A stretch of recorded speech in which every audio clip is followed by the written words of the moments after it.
Hi, this is Sridhar again. Sorry, in the previous session I have some technical challenges, so I can't continue and the session got disconnected. In the previous session we have discussing about this sysref cursor.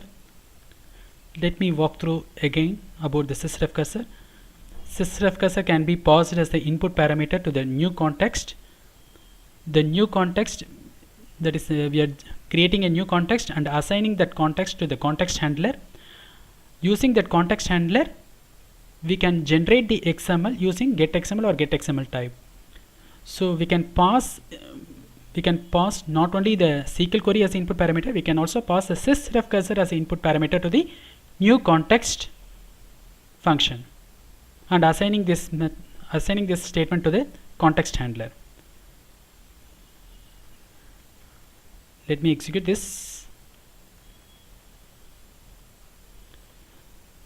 First we are creating a sysref cursor. As you know, the sysref cursor is a weak reference cursor, and this reference cursor, a weak ref cursor, can be declared simply as other data type as we declare. For example, if you want to declare the varchar2, simply the variable name followed by varchar2. Integer means the variable name followed by number of the precision. Same like that you can declare the reference cursor, that is you can declare the sysref cursor, the reference cursor variable name followed by sysref cursor. Unlike the reference cursor, strong and weak reference cursor, we should not declare it like this. We have to use the type name, but this sysref cursor can be declared in this way, simplest way, and it is strong and powerful also. We are opening this reference cursor, sysref cursor, for the select statement. Once this reference cursor is created, we have opened this sysref cursor, and this sysref cursor is passed as an input parameter to the new context, the DBMS underscore XMLGEN dot new context of reference cursor. The reference cursor is the sysreference cursor variable which is created, and this sysreference cursor contains the select statement. This sysref cursor is opened for this select statement, and this sysref cursor is passed as an input parameter to the DBMS underscore XMLGEN dot the new context method, and we are assigning this to the context handler, and this context handler is initialized in the declaration part, that is the query context followed by DBMS underscore XMLGEN dot the context handle. So once the context is created and we have assigned it to the query context handle, next what we have to do, we have to generate the XML for this context handle. How do we generate the context? How do we generate the XML? We can generate the XML using getXML or getXMLType. Here we are using the getXMLType. If you are using getXMLType, then the return type should be the getXMLType. If you are using getXML, then the return type should be CLOB data type. So here we are using getXMLType, so the return type is XMLType, and storing the result in the variable result, which is XMLType. So everything is done, and then we have to print the value. We are printing the result value. Since it is the XMLType variable, we have to convert it into varchar or CLOB before printing it. So we are converting this XMLType variable to CLOB data type using dot get CLOB val, and then printing the result. Let me execute it. Clear the screen. Done. Got it. Since we are selecting only the department ID and the department name from the departments where the department ID equals 10, we are getting only the 2 columns. We are generating the XML only for the 2 columns. So this is a simple example for passing the sysreference cursor to the context, new context. This one. Okay, the next one is the cursor we already seen. The next one is the DBMS underscore XMLGEN dot set max rows. The next program The next program itself explains about the set max rows and the get num rows process. Before executing this, let me explain the syntax.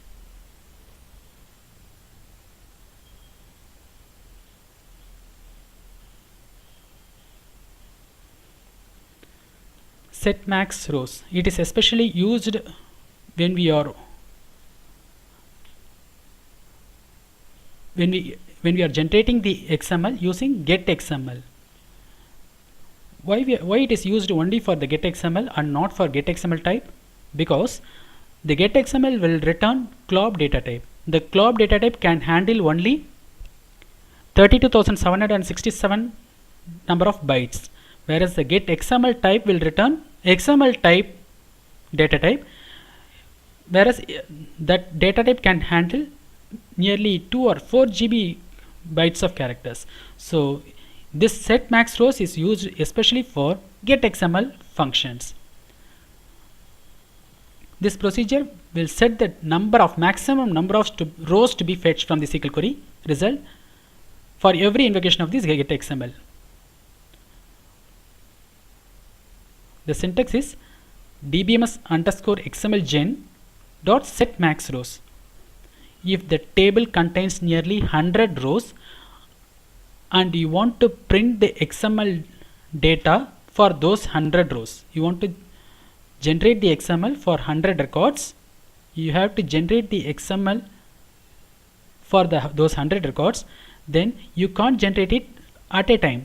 You can't generate the XML data for the 100 records at a single shot when you are using the get XML function. When you are using this get XML function, so you have to generate the XML data line by line, or for every 2 lines, or for every 3 lines, based upon the number of characters extracted, because the get XML will return only CLOB data type, and this can handle only 32K of bytes. So only for this reason the set max rows can handle only a few number of records. In this example,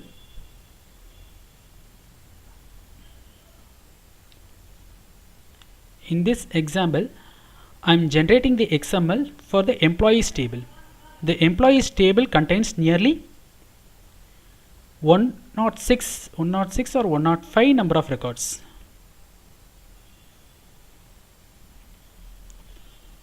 Number of records. So 106 number of records, certainly it may be more than 32K bytes of characters. If it contains more than 32K bytes of characters, then we have to generate the XML line by line or for every 2 or 3 lines. So here I am generating the XML for every 5 lines, assuming that the 5 lines will not exceed 32K bytes of characters. So the syntax is, you know how to generate the context. To generate the context, we are using DBMS XMLGen.new context of the select statement and assigning this statement to the context handle. Then declaring the context handle as DBMS underscore XMLGen dot context handle. We have created the context. Now before generating the XML, you have to set the maximum number of rows, because you don't know how many records the table contains. The table may contain 1 record, 2 records, or millions of records. So you don't know how many records it contains. So to be in safer side, you are setting the maximum number of records that context has. Here I am setting the total maximum number of records the query context has as 5. So it will generate the XML for 5 records, and in the next iteration it will again generate the XML for the next 5 number of records. Same like that, it will generate the XML data for all the records. So we have to go for the loop concept. We are entering the loop, and inside that we are generating the XML using get XML. So the syntax is DBMS underscore XMLGen dot get XML of the query context. If you want, let me see the syntax also. DBMS underscore XMLGEN dot get XML of the query context,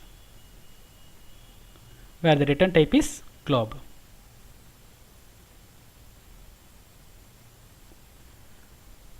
Here we are generating the XML for the given query context. The query context contains the select statement, select star from the employees, and then next what we have to do, if you are going for the loop, definitely you have to enter the exit condition. I am not sure whether some of you know, if you are going for the cursor, inside the loop you will be writing like this. First you are opening the cursor, and then fetch cursor into some variable, and then you will be writing the exit condition. Exit when cursor percentage not found, means if the cursor contains nil number of records, if the cursor contains didn't any records, then at that time exit from the loop, like this. This kind of statements you usually write if you are going for cursor in plsql. So if you are going for the loop, definitely there should be a exit condition. So here also I am writing the exit condition. Exit when DBMS underscore XMLGen dot get num rows processed, means get the number of rows to be processed. Get the number of rows to be processed of this query context. If the query context contains more than 0 number of rows, then process it. If the query context contains exactly 0 rows to be processed, if the query context contains only exactly 0 number of rows to be processed, then at that time you exit from the loop. So this kind of exit condition you have to write it if you are going for the loop. So this statement, get number of rows to be processed, is another inbuilt function available in DBMS underscore XMLGen. This is what I have written in the next one. See here, DBMS underscore XMLGen dot get a number of num rows processed. This is the function. This is also a function. This function will retrieve the number of SQL rows to be processed when generating the XML using get XML function. If you are generating the XML through get XML function, then at that time, if you are using this get num rows processed, you can find how many rows to be processed, how many number of rows are remaining, how many number of rows to be processed. So the syntax is DBMS underscore XMLGen dot get num rows processed, that is get the number of rows to be processed. In this way we are writing get num rows processed, means get the number of rows to be processed of the query context. It returns the number value. So same thing we have written here.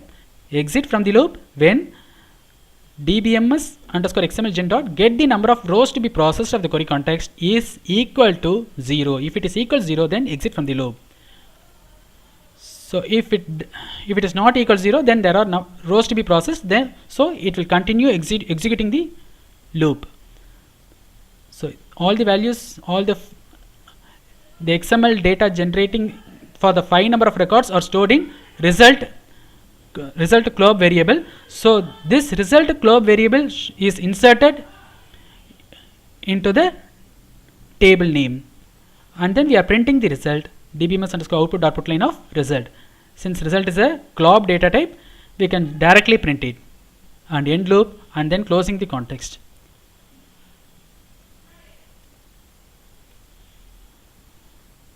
So executing this, before executing we have to check whether you have the table name or not. T is of CLOB. No, we don't. Here the T is of XML type data type. So drop the table and recreate it again. Dropping the table, recreating the table, simply selecting the table N, and then executing the function, plsql. Clear the output.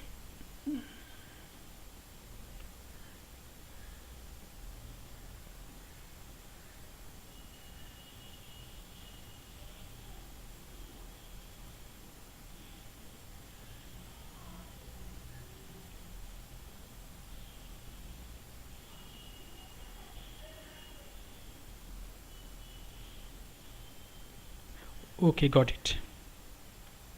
Do you know why we are getting this error? Since we are printing the result and the let me execute it by disabling this DBMS statement. Oh,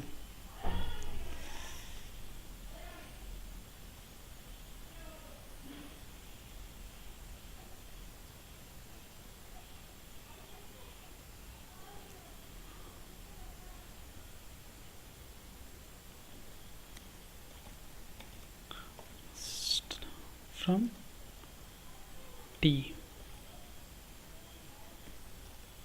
Yeah, we got it.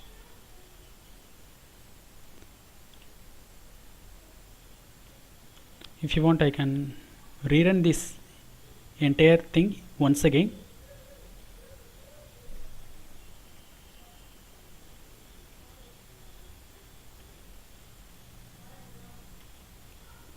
I am dropping the table once again, dropping the table and recreating the table T with only one column N with as CLOB data type. Table is created. Simply selecting the table. Yes, table is created with no values and executing this statement plsql.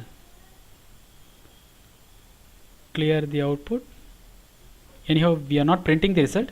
Run the script. Anonymous block completed. We are not printing the results, so we didn't get it. So after completing this, we are checking whether the data are inserted in the table or not. Select star from T. You know how many records are there in employees table? 105 number of records are there. So check whether we have 105 number of records are there.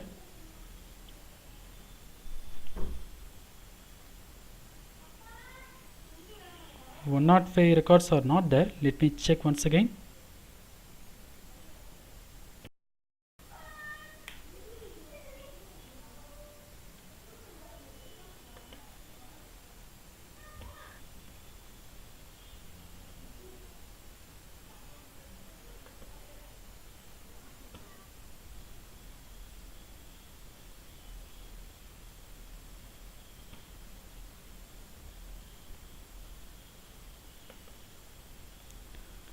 Hi again.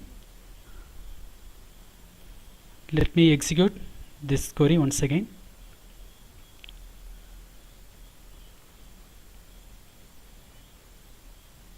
Before that, I am rolling back. Select star from T. It contains no data since we have rolled back. I am executing this plsql, clearing the output, DBMS output also. Run. As you already seen, since the buffer overload, buffer limit is more than 20,000, I am removing this print statement, again executing it.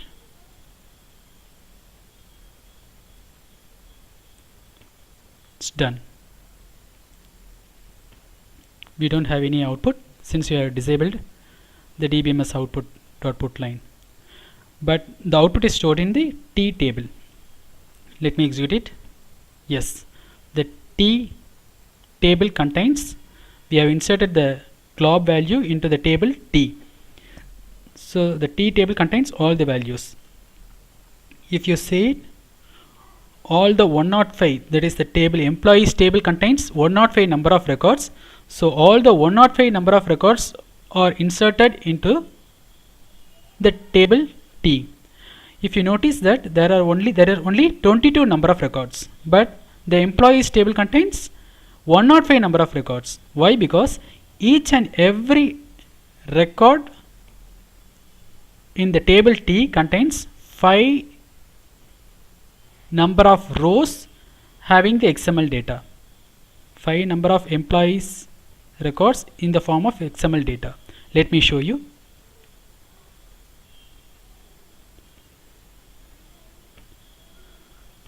copying,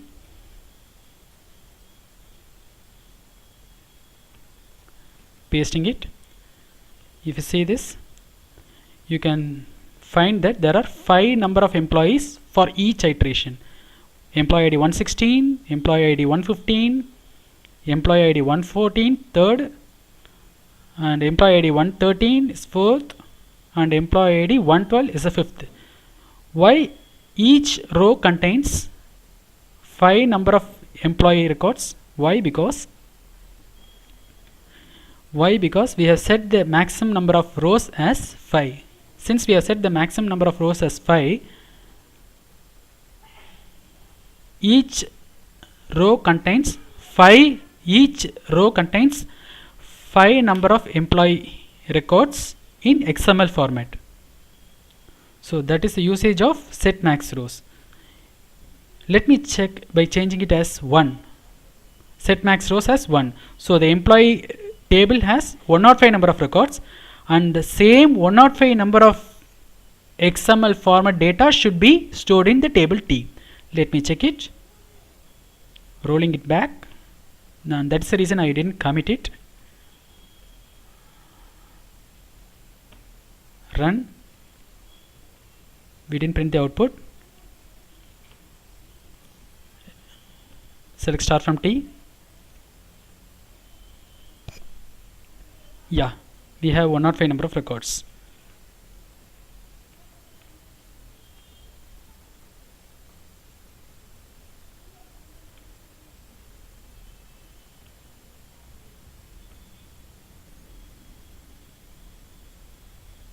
Sorry, 106 number of records, and that's the reason in XML generated data also is having 106 number of records. If you see, the table T contains 106 number of records, and the exact employees table T also having 106 number of records.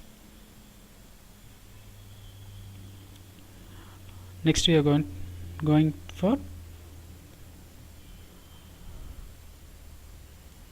set row tag and row set tag.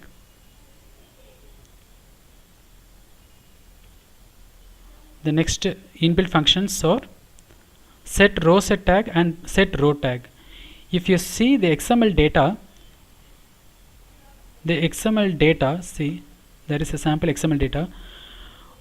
The XML data, each row are separated by row tag, and the entire result set is separated by row set tag.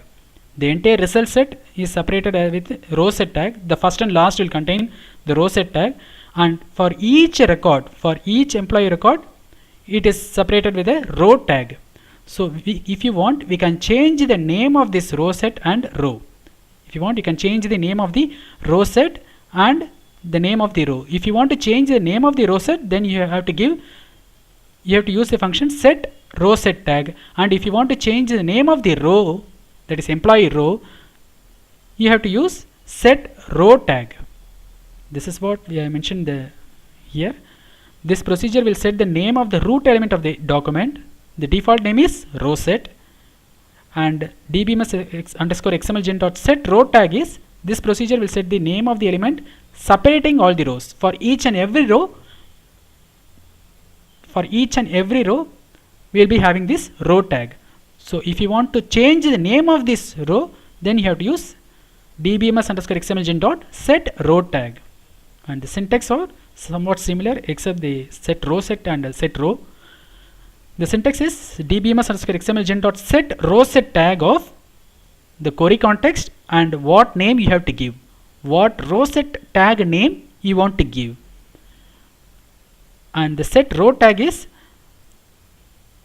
this procedure will set the name of the element separating all the rows. It will set the name of the element separating all the rows, and the default name is, you know that it is row. The syntax is DBMS underscore XMLGEN dot set row tag of the query context and the row tag name which you want to give. Row tag name, the new row tag name which you want to give. I have a sample program for this one also. This is the one.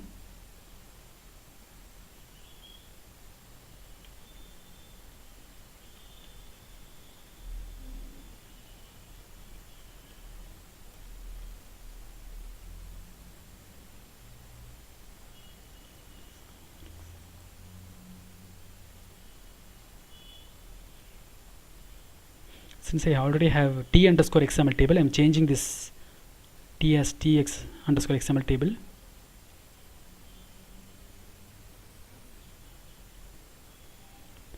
Let me check what any contents present in t underscore XML table. Yes, I have the contents. I'm removing it. Delete from t underscore XML table, committing it.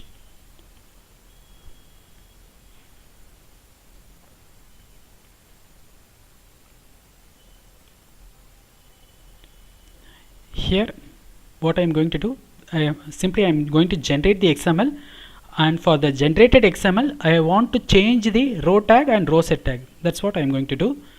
So for generating the XML, I am going for the new context, DBMS underscore XMLGEN dot new context of the select query for which I want to generate the XML data. Select star from employees where the department ID equals 30. Let me execute it separately. Yes, I got it. There are 6 number of records. For this 6 number of records, I want to change it into XML format. So I'm assigning this DBMS underscore XMLGEN dot new context of the select statement to the context handle, query context.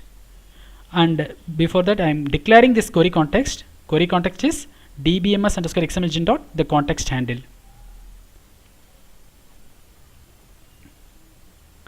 And then before generating the XML, I want to set the row set tag and row tag.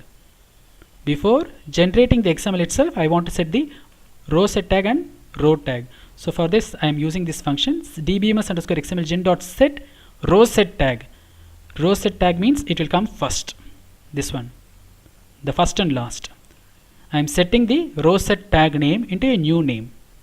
DBMS underscore XMLGEN dot set row set tag of the query context, and the name I want to give, the new name which I want to give, it is departments.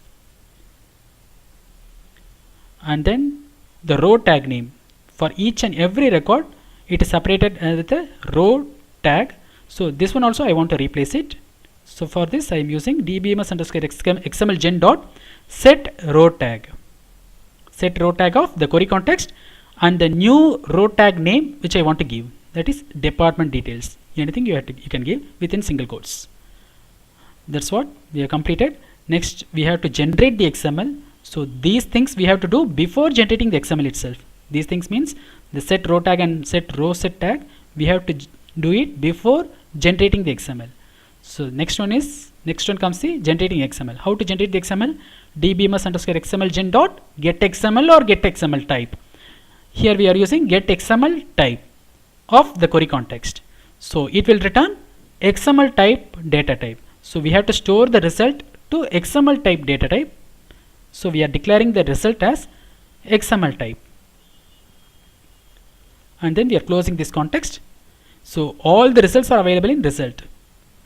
Unlike in previous case, we have used a get XML where we are using the loop condition because it returns CLOB data type, and this CLOB can handle only 32,000 number of records, 32,767 number of bytes, and that is the reason we are going for loop and we are going for set max rows concept.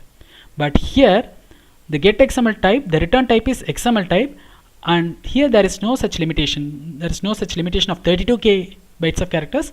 It can handle more than that, nearly 2 GB or 4 GB, I'm not sure. So it can handle more number of bytes, and that's the reason we no need to go for loop unless or otherwise if it is having extraordinary number of characters or bytes. So here in this case we no need to go for loop. So all the results are stored in the result variable. So the single result variable will contain the XML data of all the records of the table employees whose department ID equals 30. And then closing the context and inserting the value into tXML table. The result. And then printing the output. For printing the output, the result is of XML type, so converting into CLOB. Result.getCLOB val. Executing it. Completed. See, the row set tag name is changed into departments. The row set tag name is changed into departments, and the row tag name is changed into department details. Row tag name is changed into department details, and this row tag name will come for each and every employees. For the second employee ID, before printing the second employee ID, again we are getting the department details. So for each and every row, the row tag name is changed. Next one is the DBMS underscore XMLGEN dot convert. We are converting the XML data itself. Normally, you know, in the XML you will be having the less than and greater than angle brackets for each and every XML. That's the column name. The column name is enclosed between the less than and greater than angle brackets. The less than and the greater than angle brackets. And if you want to close this tag, you will be having less than slash and the greater than angle bracket. So if you don't want to have data like this, you don't want to display XML data in this format, that is less than and greater than format, then you have the option to change the less than and greater than angle brackets to &LT and &GT values. For this we are using this XMLGEN.convert function.